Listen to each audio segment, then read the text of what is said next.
ಎಲ್ಲರಿಗೂ ನಮಸ್ಕಾರ ರೀ. ನಾನು ನಿಮ್ಮ ಬಸವರಾಜ. ಇದು ನಿಮ್ಮ ಟೆಕ್ನಿಕಲ್ ಬೇಬಿ ಯೂಟ್ಯೂಬ್ ಚಾನಲ್. ನೋಡ್ರಿ ಸ್ನೇಹಿತರೆ, ಈ ವಿಡಿಯೋದಾಗ ಇತ್ತೀಚೆಗೆ ನೀವು ಕೇಳಿರ್ಬೋದು, ಯಾವುದೇ ಬ್ಯಾಂಕ್ ಆಗಲಿ ಆಧಾರ್ ಸೀಡಿಂಗ್ ಮೂಲಕ ಅಮೌಂಟ್ ನಿಮ್ಮ ಬ್ಯಾಂಕ್ ಖಾತೆಗೆ ಬಂದು ಜಮಾ ಆಗೋದನ್ನ ಕೇಳಿರ್ತೀರಿ. ಈ ವಿಷಯಕ್ಕೆ ತಕ್ಕಂಗ ಎಷ್ಟೋ ಮಂದಿ ಸಮಸ್ಯೆನ ಎದುರಿಸ್ತಾ ಇರ್ತಾರೆ.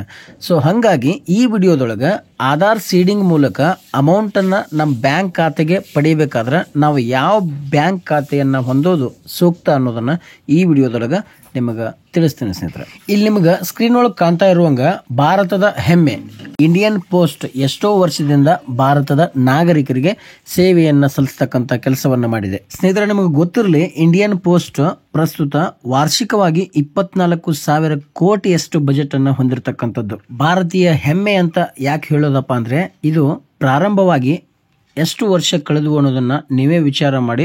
1854 ಅಕ್ಟೋಬರ್ 1ರಂದು ಭಾರತೀಯ ಅಂಚೆ ಪ್ರಾರಂಭವಾಯಿತು.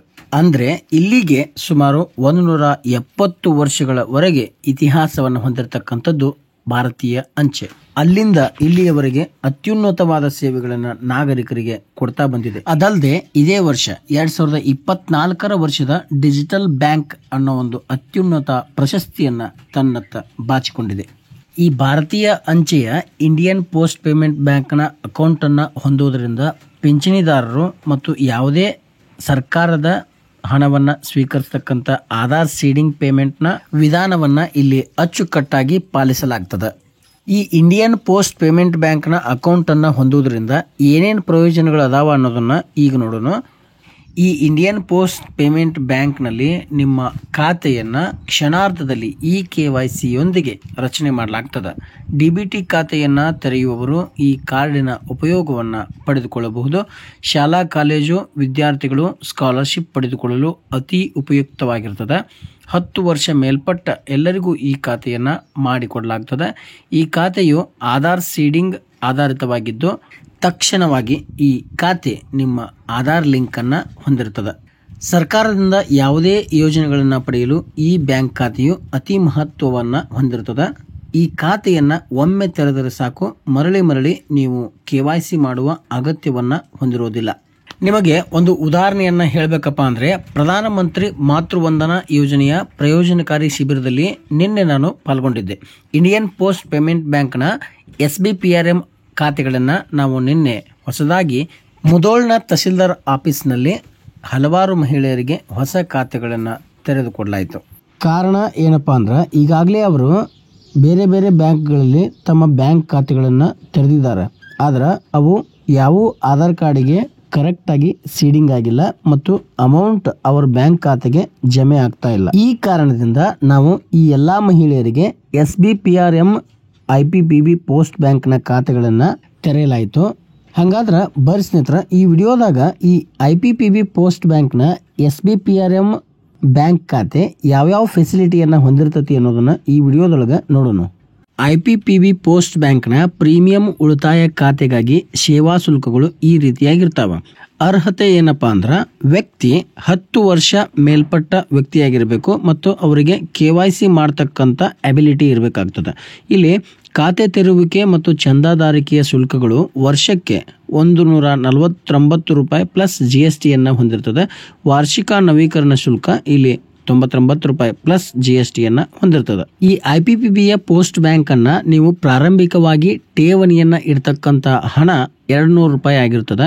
ಈ ಬ್ಯಾಂಕ್ ಖಾತೆಯ ಇನ್ನೊಂದು ಅಂಶ ಏನಪ್ಪಾ ಅಂದ್ರೆ, ಈ ಅಕೌಂಟ್ ನಲ್ಲಿ ತಾವು 0 ಬ್ಯಾಲೆನ್ಸ್ ಅನ್ನ ಮೇಂಟೈನ್ ಮಾಡಿದ್ರು ಕೂಡ ನಡೀತದೆ.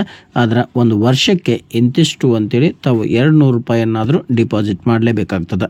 ಈ ಬ್ಯಾಂಕ್ ಖಾತೆಯು ನಾಮಿನಿ ಫೆಸಿಲಿಟಿಯನ್ನ ಹೊಂದಿರ್ತದೆ. ಬ್ಯಾಂಕ್ ಖಾತೆಯನ್ನ ತೆರೆದ ತಕ್ಷಣ ಉಚಿತವಾಗಿ ತಮಗೆ ಫೈಬರ್ ಕಾರ್ಡ್ನ QR ಕೋಡ್ ಅನ್ನು ಕೂಡ ನೀಡಲಾಗ್ತದೆ. ಹಾಗಾದ್ರೆ ಬರ್ರಿ ಸ್ನೇಹಿತರೆ, IPPB SBPRM ಅಕೌಂಟನ್ನು ನಾವು ಯಾವ ರೀತಿ ಓಪನ್ ಮಾಡಬೇಕು ಅನ್ನೋದನ್ನು ಈ ವಿಡಿಯೋದೊಳಗೆ ನೋಡೋಣ. ಓಪನ್ ನ್ಯೂ ಅಕೌಂಟನ್ನು ಕ್ಲಿಕ್ ಮಾಡಿ ಹಾಗೂ ಹೊರ ದೇಶಕ್ಕೆ ಟ್ಯಾಕ್ಸ್ ಪೇ ಮಾಡ್ತೀರಾ ಅನ್ನೋದಕ್ಕೆ ನೋ ಅಂತ ಕ್ಲಿಕ್ ಮಾಡಿ. ಇಲ್ಲಿ ರೆಗ್ಯುಲರ್ ಅಕೌಂಟ್ ಅನ್ನು ಕ್ಲಿಕ್ ಮಾಡಬೇಕು. ಇಲ್ಲಿ ಗ್ರಾಹಕರ ಮೊಬೈಲ್ ನಂಬರನ್ನು ನಮೂದಿಸಬೇಕು. ಮೊಬೈಲ್ ನಂಬರ್ನ ನಮೂದಿಸಿದ ನಂತರ ಗ್ರಾಹಕರ ಮೊಬೈಲ್ ನಂಬರ್ ನಮೂದಿಸಿದ ನಂತರ ರೆಗ್ಯುಲರ್ ಸೇವಿಂಗ್ಸ್ ಅಕೌಂಟನ್ನು ಸೆಲೆಕ್ಟ್ ಮಾಡಿಕೊಂಡು ಕಂಟಿನ್ಯೂ ಕ್ಲಿಕ್ ಮಾಡಬೇಕು. ಗ್ರಾಹಕರ ಮೊಬೈಲ್ ಸಂಖ್ಯೆಗೆ OTP ಬರುತ್ತೆ. ಅದನ್ನು ಇಲ್ಲಿ ನಮೂದಿಸಿ ಸಬ್ಮಿಟ್ ಮಾಡಬೇಕು. ಸರಿಯಾದ OTPಯನ್ನು ನಮೂದಿಸಿದ ನಂತರ ಗ್ರಾಹಕರ ಆಧಾರ್ ಸಂಖ್ಯೆಯನ್ನು 2 ಬಾರಿ ಇಲ್ಲಿ ನಮೂದಿಸಬೇಕು. ಅಥವಾ ಈ ಮೇಲೆ ಕಾಣುವ ಸ್ಕ್ಯಾನ್ QR ಕೋಡನ್ನು ಕ್ಲಿಕ್ಕಿಸಿದ ನಂತರ ಆಧಾರ್ ಕಾರ್ಡಿನಲ್ಲಿ ಇರುವ QR ಕೋಡನ್ನು ಸ್ಕ್ಯಾನ್ ಮಾಡುವ ಮುಖಾಂತರವಾದರೂ ಆಧಾರ್ ಸಂಖ್ಯೆಯನ್ನು ಇಲ್ಲಿ ಭರ್ತಿ ಮಾಡಬಹುದು. ಆಧಾರನ್ನು ದೃಢೀಕರಿಸಲು ಸಿದ್ಧನಿದ್ದೇನೆ ಎಂದು ಕ್ಲಿಕ್ ಮಾಡಿ ಸಬ್ಮಿಟ್ ಮಾಡಿದ ನಂತರ ಇಲ್ಲಿ ಫಿಂಗರ್ ಪ್ರಿಂಟನ್ನು ಆಯ್ಕೆ ಮಾಡಿಕೊಳ್ಳಬೇಕು. 10 ಬೆರಳುಗಳಲ್ಲಿ ಯಾವುದಾದರೂ ಒಂದು ಬೆರಳನ್ನು ಬೆರಳಚ್ಚಿನ ದೃಢೀಕರಣಕ್ಕಾಗಿ ಉಪಯೋಗಿಸಬೇಕು. ಬೆರಳಚ್ಚು ಹೊಂದಿಕೆಯಾದಲ್ಲಿ ಗ್ರಾಹಕರ ಈ ಎಲ್ಲ ಮಾಹಿತಿಗಳನ್ನು ನೀಡಬೇಕು. ಗ್ರಾಹಕರ ತಾಯಿಯ ಹೆಸರು, ಗ್ರಾಹಕರು ಇಚ್ಛಿಸಿದಲ್ಲಿ ಅವರ ಇಮೇಲ್ ಐಡಿಯನ್ನು ಸಹ ಇಲ್ಲಿ ನಮೂದಿಸಿ ಸೇವ್ ಮಾಡಬೇಕು. ಮುಂದಿನ ಅಂಕಣ ಪ್ಯಾನ್ ಕಾರ್ಡ್ ಮತ್ತು ಫಾರಂ 60ಗೆ ಸಂಬಂಧಿಸಿದಂತಹದ್ದು. ಗ್ರಾಹಕರ ಕೃಷಿ ಆಧಾರಿತ ಮತ್ತು ಕೃಷಿಯೇತರ ವಾರ್ಷಿಕ ಆದಾಯವನ್ನು ಸರಿಯಾಗಿ ನಮೂದಿಸಬೇಕು. ವಿಳಾಸವನ್ನು ಕನ್ಫರ್ಮ್ ಮಾಡಿ ಸೇವ್ ಮಾಡಬೇಕು. ಈ ಅಂಕಣದಲ್ಲಿ ನಾಮನಿರ್ದೇಶನವನ್ನು ತಪ್ಪದೇ ನಮೂದಿಸಬೇಕು. ಯಾವುದೇ ಕಾರಣಕ್ಕೂ ನಾಮನಿರ್ದೇಶನವಿಲ್ಲದೆ ಖಾತೆಯನ್ನು ತೆರೆಯಬಾರದು. ನಾಮನಿರ್ದೇಶನಕ್ಕಾಗಿ ನಾಮನಿರ್ದೇಶಿತರ ಹೆಸರು, ಅವರ ಹುಟ್ಟಿದ ದಿನಾಂಕ ಹಾಗೂ ಅವರ ಅಡ್ರೆಸ್ ವಿಳಾಸ ಮಾತ್ರ ಬೇಕಾಗಿರುತ್ತದೆ. ನಾಮನಿರ್ದೇಶನವನ್ನು ಮಾಡಿ ಮುಂದಿನ ಅಂಕಣದಲ್ಲಿ ಗ್ರಾಹಕರ ಹೆಚ್ಚಿನ ಮಾಹಿತಿಯನ್ನು ನೀಡಬೇಕು. ಅವರ ಎಜುಕೇಷನ್, ವಾರ್ಷಿಕ ಆದಾಯ, ಇನ್ನಿತರೆ ಮಾಹಿತಿಯನ್ನು ನಮೂದಿಸಿ ಸೇವ್ ಮಾಡಬೇಕು. ಗ್ರಾಹಕರ ರಾಜಕೀಯ ಹಿನ್ನೆಲೆಯನ್ನು ಸಹ ಇಲ್ಲಿ ದೃಢೀಕರಣ ಮಾಡಬೇಕು.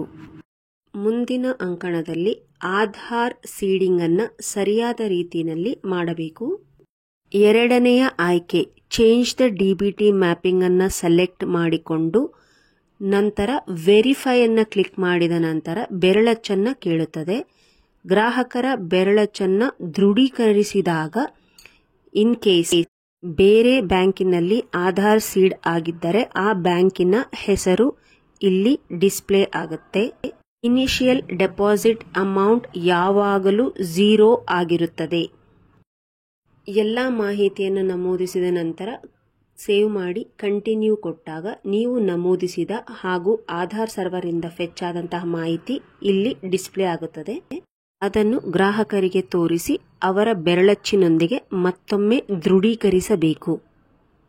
ಗ್ರಾಹಕರ ಬೆರಳಚ್ಚು ಹೊಂದಾಣಿಕೆಯಾದಲ್ಲಿ ಯಶಸ್ವಿಯಾಗಿ ಖಾತೆ ತೆರೆಯಲಾಗಿದೆ ಎಂದು ಅವರ ಖಾತೆ ಸಂಖ್ಯೆಯೊಂದಿಗೆ ಕಸ್ಟಮರ್ ಸಂಖ್ಯೆಯೂ ಸಹ ನಿಮ್ಮ ಅಂಕಣದ ಮೇಲೆ ಈ ರೀತಿಯಾಗಿ ಡಿಸ್ಪ್ಲೇ ಆಗುತ್ತದೆ. ಅದನ್ನು ಅವರಿಗೆ ಬರೆದುಕೊಡಬೇಕು. ನೋಡಿದ್ರಲ್ಲ ಸ್ನೇಹಿತರೆ, ಈ ರೀತಿಯಾಗಿ ನಾವು IPPB SBPRM ಅಕೌಂಟನ್ನು ಓಪನ್ ಮಾಡ್ತೀವಿ. ಇದನ್ನು ನಾವು IPPB ಪ್ರೀಮಿಯಂ ಅಕೌಂಟ್ ಅಂತ ಕರಿತೀವಿ. ಇದಕ್ಕಾಗಿ ನೀವು ಮೊದಲಿಗೆ 200 ರೂಪಾಯಿಯನ್ನು ಡಿಪಾಸಿಟ್ ಮಾಡಬೇಕಾಗುತ್ತೆ. ನೀವು ಡಿಪಾಸಿಟ್ ಮಾಡಿರ್ತಕ್ಕಂಥ ಈ 200 ರೂಪಾಯಿಯಲ್ಲಿ ಮೊದಲಿಗೆ 1 ವರ್ಷದ 175 ರೂಪಾಯಿ ಸಮಥಿಂಗ್ ಅಮೌಂಟನ್ನು ಚಾರ್ಜ್ ಮಾಡಲಾಗುತ್ತೆ. ನಂತರ 1 ವರ್ಷಕ್ಕೆ 2ನೇ ವರ್ಷದಿಂದ 99 ರೂಪಾಯಿ ಪ್ಲಸ್ GST ಅಮೌಂಟನ್ನು ನೀವು ಕಟ್ಟಿದ್ರೆ ಅಲ್ಲಿಂದ ನೀವು ಆ ವರ್ಷದಲ್ಲಿ ಯಾವುದೇ ಚಾರ್ಜಸನ್ನು ನಿಮ್ಮ ಖಾತೆಗಾಗಿ ಬರೆಸ್ತಕ್ಕಂಥ ಅವಶ್ಯಕತೆ ಇರೋದಿಲ್ಲ ಸ್ನೇಹಿತರೆ. ಈ IPPB ಬ್ಯಾಂಕ್ನ ಇನ್ನೊಂದು ಮಹತ್ವದ ಅಂಶ ಏನಪ್ಪ ಅಂದ್ರೆ ಕೇವಲ 520 ರೂಪಾಯಿಯನ್ನು ತಾವು ಬರೆಸಿ 10 ಲಕ್ಷ ರೂಪಾಯಿಗಳವರೆಗೆ ನೀವು ಆಕ್ಸಿಡೆಂಟಲ್ ಇನ್ಶೂರೆನ್ಸನ್ನು ಪಡಿಬಹುದಾಗಿದೆ. ಇದು ನೀವು ಇದ್ರೂ ಆಯಿತು, ಆಮೇಲೆ ಮರಣ ಹೊಂದಿದ್ರೂ ಆಯಿತು, ಈ ಕ್ಲೈಮ್ ನಿಮಗೆ ಸಂಬಂಧಿಸುತ್ತೆ ಸ್ನೇಹಿತರೆ. ಇದಾಗಿತ್ತು ಈ ದಿನದ ಮಾಹಿತಿ. ಮುಂದಿನ ವಿಡಿಯೋದಲ್ಲಿ ಮತ್ತೊಂದು ಹೊಸ ಮಾಹಿತಿಯೊಂದಿಗೆ ನಿಮಗೆ ಸಿಗ್ತೀನಿ. ಅಲ್ಲಿವರೆಗೂ ನಮ್ಮ ಈ ವಿಡಿಯೋವನ್ನು ನೀವು ಮತ್ತೊಬ್ಬರಿಗೆ ಹಂಚಿಕೊಳ್ಳ್ರಿ. ಈ ವಿಡಿಯೋ ನಿಮಗೆ ಇಷ್ಟ ಆಗಿತ್ತಪ್ಪ ಅಂದ್ರೆ ಒಂದು ಲೈಕ್ ಮಾಡಿರಿ. ಮುಂದಿನ ವಿಡಿಯೋದಲ್ಲಿ ಸಿಗ್ತೀನಿ. ಬಾಯ್ ಸ್ನೇಹಿತರೆ.